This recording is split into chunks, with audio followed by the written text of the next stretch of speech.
अस्सलाम वालेकुम स्टूडेंट्स।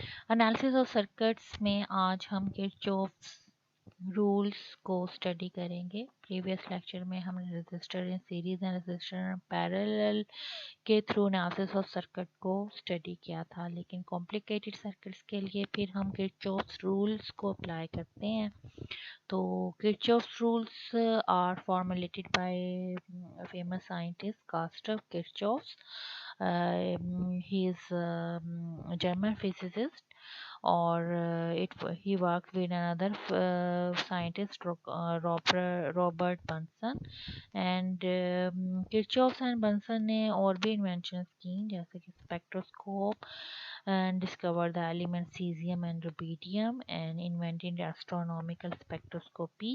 तो हम किरचॉफ्स को हम के फेमस किरचॉफ्स लॉस की वजह से याद करते हैं। किरचॉफ्स रूल या Kirchhoff's loss has two rules to solve simple and or complex circuits. So we will first study the terms involved in the Kirchhoff rules. First is the junction. The point of a circuit where three or more wire segments are joined together is called the junction or node. For example, इस circuit में ये node है, ठीक है। ये इसके अलावा ये नोड्स हैं जहाँ पे दो और तीन वायर सेगमेंट्स ज्वाइन हो रहे हो, जैसा कि यहाँ पर ये नोड है, ये नोड है। इसी तरह आगे branch, the path that connects to junction of the circuit is called the branch. जैसे कि ये दो नोड्स हैं, इनको ये ब्रांच ज्वाइन कर रही है, ये नोड और ये नोड को एक ब्रांच ज्वाइन कर रही है। इसी तरह लूप है, the path that starts from a node and proceeding along the circuit and finally meet the same node is called the loop. जैसे कि अगर हम यहाँ से शुरू करें, यहाँ ये एक लूप है, ये इस लूप में रेजिस्टेंस 3 रेजिस्टेंसेस आ रही हैं, हम इसका पूरा इस लूप को स्टडी कर सकते हैं, इसका एनालिसिस कर सकते हैं। फिर ये एक लूप है, फिर ये एक लूप है, इसमें बैटरीज आ रही हैं, रेजिस्टेंसेस आ रही हैं। तो इस तरह हम लूप को डिफाइन करते हैं किसी भी सर्किट में, नोड्स को चेक करते हैं, ब्रांचेस को चेक करते हैं। तो ये टर्म्स हम किरचॉफ्स रूल में यूज़ करेंगे। किरचॉफ्स लू को लॉ भी कह देते हैं अक्सर बुक्स में।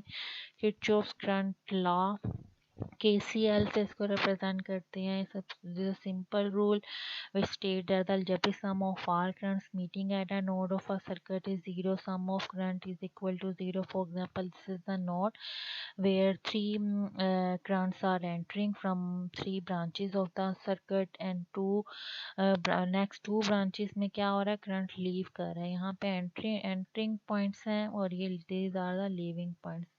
So current entering the node equal to sum leaving the node. So यहाँ पे इक्वेशन फॉर करंट अगर हम यहाँ पे ड्राइव करें तो हम यहाँ पे एंटरिंग के लिए पॉजिटिव साइंस एंड लीविंग के लिए नेगेटिव साइंस, या इसको इक्वालिटी के फॉर्म में भी लिख सकते हैं। The current entering taken the as positive and current leaving of the node are taken as the negative. तो करंट के किरचॉफ्स रूल को हम law of conservation of charge पे कह देते हैं, ये इसी तरह ही अप्लाई होता है। तो नेक्स्ट आ जाता है Kirchhoff's voltage rule. It states that the algebraic sum of all potential changes of a complete loop of a circuit is zero. For example, ये this is circuit which has four resistances, तो A और B के दरमियान एक resistance है, उसके along potential change होगी, ये रेजिस्टेंस के along potential, this is the loop. तो सब पोटेंशियल्स को अगर हम सम कर लें तो it is equal to zero. The sum of all the voltage drops across the loop is equal to zero. This is a special case of law of conservation of energy in electrical circuit. The energy gained by charge is taken positive, energy lost by the charge is taken negative when current flows through loop of the circuit. तो इसको explain करने के लिए इसके कुछ laws हैं। जब हम सर्किट एनालिसिस करते हैं, हम -IR का साइन लेंगे। जब हम अपने सर्किट को ट्रैवर्स भी हमने किया हुआ है, हमने इसकी इक्वेशन को सॉल्व करने के लिए हम डायरेक्शन ले रहे हैं अपने पॉइंट्स के लिए। अगर ये एक्स पॉइंट से लेना चाह रहे हैं तो हम इसको एक्स पॉइंट से अगर हम स्टार्ट कर रहे हैं तो हमने इसको ट्रैवर्स किया हुआ है in the direction of the clock, यानी क्लॉक वाइज ट्रैवर्स किया हुआ है। तो ट्रैवर्स अगर हमने इस तरह किया हुआ है तो इसके आर के साथ प्लस आई आर का माइनस आई आर का साइन आएगा, क्योंकि when traverse in the direction of the current की डायरेक्शन भी उसी तरफ ही है, हमने उसी तरफ ही ट्रैवर्स किया हुआ। लेकिन जब अगर हम इसको ऑपोजिटली ट्रैवर्स करें और opposite to the direction of the current होगा तो प्लस आई आर होगा। Second rule. तो थर्ड रूल है इसकी प्लस सी का साइन जब क्या होगा, देखो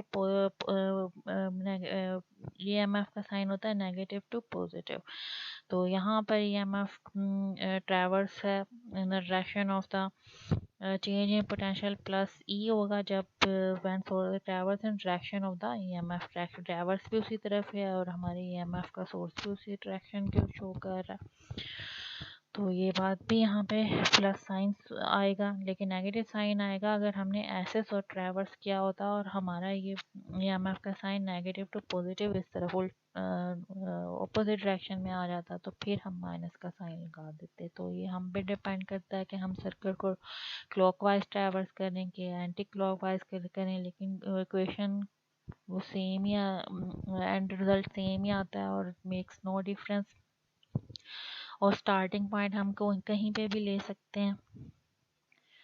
तो इस सिंपल रूल का जब हम इक्वेशन यहाँ पे अगर हम लिखें इस पॉइंट से इस पॉइंट पे let's say we x potential है, यहाँ से हम स्टार्ट कर रहे हैं, वी एक्स है, फिर battery in the direction of traverse ही आ रही है तो हमारे पास प्लस सी साइन आ रहा है, और करंट फिर यहाँ पे रेजिस्टेंस के यहाँ पे पोटेंशियल चेंजेस आ रही हैं इस लूप में। तो यहाँ पे जब हम पहुँचे हैं तो ये इन द डायरेक्शन ऑफ करंट है, तो इन द डायरेक्शन ऑफ करंट पे माइनस आई आर आना चाहिए, तो यहाँ पे माइनस आई आर है। और फिर दोबारा हमें यहाँ पे इस लूप पे यहाँ पे ही रुक जाना, हमने वापस उस एंड पॉइंट पे आना है वी एक्स जो कि हमारा स्टार्ट पॉइंट है, तो वो हम वहाँ पे है तो is equal to V X. तो नॉर्मली हम ये सिर्फ पोटेंशियल चेंजेस ही के लिहाज से ये सिंपल ऐसे इक्वेशन लिख लेते हैं इज इक्वल टू ज़ीरो। तो ये क्योंकि ये वी एक्स सब ऐसे कैंसिल हो जाएगा, तो प्लस सी माइनस आई और यहाँ से हम ये करंट की इक्वेशन इजीली ड्राइव कर सकते हैं which is equal to EMF over R. तो सिंगल लूप सर्किट को मज़ीद हम अच्छे तरीके से डिस्कस करते हैं। The circuit which have no nodes and branches called the single loop circuit. The current which it is a single circuit which have one battery and one resistance, and current I is flowing through this circuit, and value of current can be calculated by the two methods, energy conservation method and potential difference method। First of all हम energy conservation method देख लेते हैं। Work done, amount of work done, positive charge needed to shift it from low potential to the high potential is equal to strength of the EMF। यहाँ पे जो charges flow हो रही हैं उसको हम EMF को वहाँ पे D work done small change in work done over small test positive charge, तो D Q over D W over D Q. यहाँ पे डी डब्ल्यू की हम इक्वेशन 1 ड्राइव कर लेते हैं, that is EMF dq। Work done by the source of EMF is provided by the energy source। ये energy source है, इसके थ्रू वर्क डन। अब इसकी पावर क्या है एनर्जी की, P is equal to D W over D T. तो इसके अंदर पावर की हम equation I square R put कर देते हैं, तो इक्वेशन नंबर 2 हमारे पास आ जाती है। इक्वेशन नंबर 1 एंड 2 को कंपेयर कर लेते हैं क्योंकि इनकी एक साइड पे डी डब्ल्यू आ रहा है, तो यहाँ पर हम मज़ीद इसको D Q over D T हमें आई के करंट के इक्वल पता है, तो यहाँ पे ये इक्वेशन आ जाती है I is equal to E over. तो ये वही इक्वेशन है जो हमने पोटेंशियल डिफरेंस मेथड या किरचॉफ रूल के थ्रू अप्लाई करके भी हम ये इक्वेशन अगर हम देखें तो वो सेम है। तो सेम वैल्यू ऑफ करंट हमें मेजर होगी दोनों मेथड से, लेकिन अगर हम इंटरनल रेजिस्टेंस को भी यहाँ पर अगर हम इसके अंदर यूज़ करना चाहें तो फिर क्या इक्वेशन होगी, क्योंकि बैटरी की भी एक इंटरनल रेजिस्टेंस हमने लास्ट लेक्चर में पढ़ा था इसके बारे में। तो फिर क्या सिचुएशन होगी, फिर अगर हम इस पॉइंट से चलेंगे तो पहले तो वी एक्स पॉइंट आ गया, फिर हमारे पास बैटरी है in the direction of the traverse तो उसके साथ प्लस ई है, फिर रेजिस्टेंस को भी हम यहाँ पे कैलकुलेट करेंगे और resistances are in the direction of current ही ले रहे हैं हम, तो इसलिए उनके साथ माइनस माइनस साइन आ गया है। तो ये हमारे हम सब सॉल्व कर लेंगे, सिंप्लीफाई कर देंगे, तो इस इक्वेशन ये सिंपल नहीं रही, उसके अंदर स्मॉल आर भी ऐड हो गया है, इस इक्वेशन में यानी EMF over R small r plus capital R. This is the value of current in single loop circuit when internal resistance of battery is taken into account. फिर आ जाते हैं हम potential difference across circuit element. अब ये हमारे पास potential difference, हमने इस सर्किट एलिमेंट के अलोंग पोटेंशियल डिफरेंस को कैलकुलेट करना है। आर है हमारा पोटेंशियल डिफरेंस और ये ए एंड बी के अलोंग लगा हुआ है। तो सबसे पहले हम इसको तो traverse the circuit in anti clockwise direction में हम इसको जाके देखते हैं। यानी इस बी पॉइंट से ए पॉइंट पे सिंपली जाते हैं और हम अपने यहाँ पे बी पॉइंट पे वी बी है और वी ए यहाँ पे पोटेंशियल डिफरेंस है और सिंपली हम इक्वेशन लिखते हैं वी बी। अब करंट की direction from the battery opposite है तो यहाँ पे प्लस आई आर आएगा। ठीक है, सेम डायरेक्शन में माइनस आई आर आता है लेकिन ऑपोजिट डायरेक्शन में प्लस आई आर आता है। तो यहाँ पर ये सिंपल इक्वेशन हमारे पास आ जाएगी V B plus I R is equal to V A. और जब हम इसको मज़ीद यहाँ से सॉल्व देखेंगे तो ये हमारे पास V A minus V B is equal to I R. तो इसमें आई की वैल्यू पुट कर दें तो ये हमारे पास V A minus V B E M F over R small R plus R multiply by the resistance R. तो ये क्वेश्चन नंबर 1 है। लेकिन अगर हम यहाँ पे देखना चाहते हैं कि अगर हम इस बी पॉइंट से क्लॉकवाइज डायरेक्शन में फिर ऐसे जाएं हम ए पॉइंट की तरफ, मीन्स हम इसको ट्रैवर्स करें इस डायरेक्शन में, तो फिर हमारे पास क्या होगा? तो फिर हमारे पास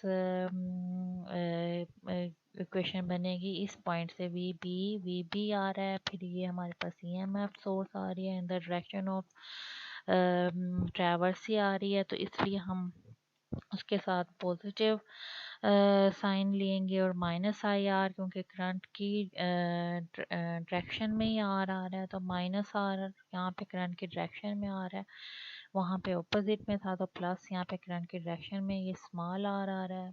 और फिर इसको हम सॉल्व करेंगे और इसको सिंप्लीफाई करेंगे तो हम देखेंगे question number 1 and question number 2 have the same equation. तो सेम वैल्यू आ रही है तो it shows independent of the path you traverse, it makes no difference either loop is traverse clockwise और एंटी क्लॉकवाइज। नेक्स्ट हम आ जाते हैं थोड़ा सा स्लाइटली मोर कॉम्प्लिकेटेड सर्किट लेते हैं। आज इसमें दो रेजिस्टेंस लगी हुई हैं R1 एंड R2। तो करंट इन द सर्किट हम इसको क्लॉकवाइज डायरेक्शन में हम लेते हैं, काउंटर क्लॉकवाइज डायरेक्शन में लेते हैं। मीन्स ये हमने काउंटर क्लॉकवाइज डायरेक्शन में इसकी इक्वेशन लिखनी है। तो सबसे पहले ये यहाँ से सोर्स ऑफ EMF की डायरेक्शन तो ऐसे है लेकिन हम इसको ले रहे हैं ऐसे, तो इस वजह से ये प्लस इसके साथ साइन आएगा।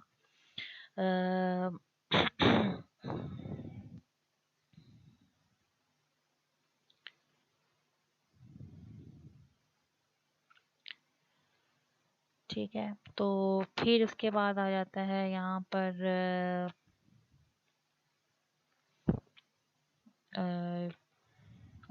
बाकी करंट की डायरेक्शन के हम ऑपोजिट डायरेक्शन में ले रहे हैं तो ये आ रहा है IR2 एंड फिर आ जाएगा IR1। तो यहाँ पे क्वेश्चन आ जाएगी I is equal to E over R1 plus R2। तो फिर हम यहाँ पर अच्छा, ये यहाँ पर एक मिस्टेक है कि यहाँ पर माइनस साइन था। ठीक है, ये माइनस साइन, क्योंकि ये देखें ये EMF की इस तरफ है तो अगर हम इसको इस तरह ट्रैवर्स कर रहे हैं तो ये ऑपोजिट डायरेक्शन में, तो फिर माइनस साइन ही आना चाहिए था। बहरहाल फिर भी ये इक्वेशन ये ऐसे ही आती है। तो पोटेंशियल डिफरेंस इन सर्किट अगर हम कैलकुलेट करें तो ये देखें A और B के दरमियान R1 और ये B और C के दरमियान, और ये दो पोटेंशियल डिफरेंस है which must be equal to the EMF source is equal to. तो अगर हम यहाँ पर इसको सॉल्व करें start from the point B and more में काउंटर को P पॉइंट से हम जाएंगे R1 A पॉइंट की तरफ, ठीक है। B पॉइंट से हम इस तरफ जाएंगे तो फिर क्या आएगा, तो हमारी इक्वेशन VB प्लस इसके ऑपोजिट डायरेक्शन में IR1 is equal to VA, तो ये एक इक्वेशन आ गई।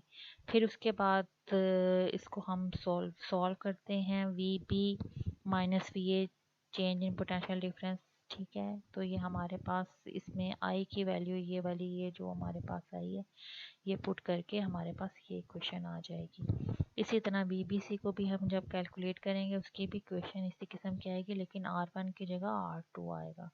This circuit is called voltage divider as it divides voltage difference of battery into two pieces in proportion of size of the battery. फिर आ जाते हैं हम इस अपनी नेक्स्ट प्रॉब्लम की तरफ, जो कि एक सर्किट हमें दिया गया है जिसमें एक रेजिस्टेंस है, दो बैटरीज लगी हुई हैं। इसमें हमें डाटा जो दिया गया है उसमें पता चल रहा है कि battery 1 is greater than the battery 2। तो हम करंट की डायरेक्शन को सबसे पहले हम यहाँ पे हमने डिसाइड करना है कि किस तरफ होगी करंट की डायरेक्शन। हम क्योंकि इस E1 is greater than the E2 है, तो हम battery 1 control the current I, तो हम बैटरी 1 की तरफ से हम करंट की डायरेक्शन को हमने यहाँ पे डिस्क्राइब किया। लेकिन हम यहाँ पे लूप लगाएंगे काउंटर क्लॉकवाइज, मीन्स ऐसे। तो उसमें फिर हमारी बैटरी की पहले तो डायरेक्शन देखेंगे इस तरफ है, तो हम चल रहे हैं ऐसे ट्रैवर्स किया, तो ये ट्रैवर्स के ऑपोजिट डायरेक्शन में आई है, तो यहाँ पे माइनस E1 यहाँ पे आएगा साइन इसके साथ। बाकी सारी रेजिस्टेंसेस क्योंकि करंट ऑफ डायरेक्शन के करंट डायरेक्शन के ऑपोजिट डायरेक्शन में आ रही हैं, ट्रैवर्स के करंट हम जो जा रहे हैं तो उसके लिहाज से इनके साथ प्लस साइन आएगा। करंट की डायरेक्शन ऑपोजिट है ट्रैवर्स के, तो इसलिए प्लस साइन आ गया। फिर हमारी बैटरी की डायरेक्शन भी उसी तरफ है और हमारी ट्रैवर्स की डायरेक्शन भी उसी तरफ ही है, तो यहाँ पे आएगा प्लस का साइन बैटरी के साथ, तो ये इज इक्वल टू 0। तो ये हमारे पास सिंपली इक्वेशन, हमने इक्वेशन मेन चीज़ होती है जो हमने यहाँ पर ड्राइव कर लिया। तो अब हम इसे इजीली यहाँ पर देख सकते हैं रिज़ल्ट को, इस इक्वेशन को हम चेक कर सकते हैं। जैसा कि ये फिगर बी में भी बताया हुआ है कि बैटरी है, फिर रेजिस्टेंस है, फिर इंटरनल रेजिस्टेंस है, फिर रजिस्टर आ रहा है, फिर इंटरनल रेजिस्टेंस R2 आ रही है, फिर बैटरी आ रही है। तो फिर हम इसके अंदर लूप इसको आई के लिए सॉल्व कर लेंगे, तो ये हमारे पास इक्वेशन कुछ इस किस्म की बन जाएगी और इसमें हम वैल्यूज जब पुट करेंगे तो हमारे पास 240 मिली एम्पेयर आंसर आ जाएगा। तो नेक्स्ट इसमें करंट हमने कैलकुलेट कर लिया, what is the potential difference between the terminal of the battery in this figure. तो उसके लिए हम फिर हम क्वेश्चन ड्राइव करते हैं। टर्मिनल ऑफ द बैटरी क्या होगी, तो इन बैटरी वन उन्होंने बताया हुआ है कि उसके अलोंग क्या होगी। तो let's start at point P, ये पॉइंट पी से हमने स्टार्ट करना है और ट्रैवल क्लॉकवाइज थ्रू बैटरी 1। हमने इसको क्लॉकवाइज यहाँ से ट्रैवल करना है और VB पॉइंट, ये VB लिखा, फिर यहाँ पे आया R1 माइनस आया R1 और इस पॉइंट A तक जाना है, ठीक है। VB से इस पॉइंट तक A तक हम जब अगर पोटेंशियल कैलकुलेट कर लेंगे तो वो बैटरी के लोग पोटेंशियल हो जाएगी। तो VB फिर माइनस IR1 इसलिए आया क्योंकि ये it is the in the direction of the current, तो माइनस R1 फिर बैटरी और हमारे ट्रैवर्स की डायरेक्शन सेम है, तो फिर वो वहाँ पे प्लस E1 आया और फिर point VA is equal two point VA, तो VA minus VB gives this equation. तो ये अप्रोक्सीमेटली 3.8 वोल्ट शो करेगी battery, which is less than the EMF of the battery. We can verify this result by starting at point P in figure. ये इस figure के through भी हम इसको verify कर सकते हैं। तो यहाँ पे हमने दो पॉइंट्स देखे हैं। The potential difference between the two point in circuit is independent of the path. फिर से हमने ये चीज़ देखी है। The current in the battery is in the proper direction. The terminal potential difference is low. अब एक और सर्किट या आपके लिए वार्म अप क्विज मैंने दी थी कि आप लोग इसके लिहाज से इसको सॉल्व करें कि इसमें एक दो तीन रेजिस्टेंस हैं, दो पैरेलल में भी लगी हुई हैं, दो बैटरीज भी हैं। What is the current I1 means ये करंट I1 क्या होगा? I1 प्लस I2 है यहाँ पे करंट। तो ये इसके चार ऑप्शन है, 1 2 3 4 5 5 ऑप्शन है। तो इसमें से कौन सा सही आंसर है? उसके लिए सबसे पहले तो हमें डायग्राम स्केच करनी है और फिर ये देखें ये रेजिस्टेंस ये कैलकुलेट करना है। रेजिस्टेंस को ये कैलकुलेट करेंगे 2 ओम आ जाएगा यहाँ पे आंसर। फिर इसके करंट के डायरेक्शन को लेबल करना है, जंक्शन रूल्स अप्लाई करना है हर लूप के। ये दो लूप्स इतने ये जब कैलकुलेट हो जाएगी रेजिस्टेंस तो दो लूप्स बन जाएंगे और फिर हम इसको इक्वेशंस यहाँ पे सॉल्व करेंगे लूप रूट्स की। तो हमारे पास ये I1 -1 एम्पेयर आंसर आ जाएगा जिसको आप सॉल्व कर सकते हैं। फिर energy transfer in electric circuit है। Net rate of P of energy transfer from EMF device to the charge carrier is P is equal to IV simple circuit में। तो V हमें पता है जो वोल्टेज है वो EMF माइनस IR के इक्वल है। तो अगर हम इसके इक्वेशन के अंदर हम ये पुट कर दें तो हमारे पास I² ये इक्वेशन आ जाएगी। where PR is the rate of energy transfer to thermal energy within the EMF source। तो PR हम यहाँ पे ले सकते हैं I²R के लिए इंटरनल डिसिपेशन रेट कहते हैं इसको। और power transfer to the resistor is P capital R से इसको हम रिप्रेजेंट करेंगे इस रजिस्टर के थ्रू। अगर हमने पावर ट्रांसफर I²R से रिप्रेजेंट कर देंगे उसको हम जॉल हीटिंग भी कहते हैं इन दोनों टर्म्स को, जहाँ पे R पे पावर डिसिपेशन होती है। तो rate PMF at with the EMF device transfer energy both to the charge carriers and to the internal thermal energy is then PMF is I EMF power of EMF device और P plus PR। P क्या है ये और PR I²R। तो यह PMF minus PR भी कह सकते हैं। Energy available to the rest of circuit is created by joule heating in the internal resistance. तो this is our lecture today. Hope so आपको समझ आ गई होगी। ओके जी।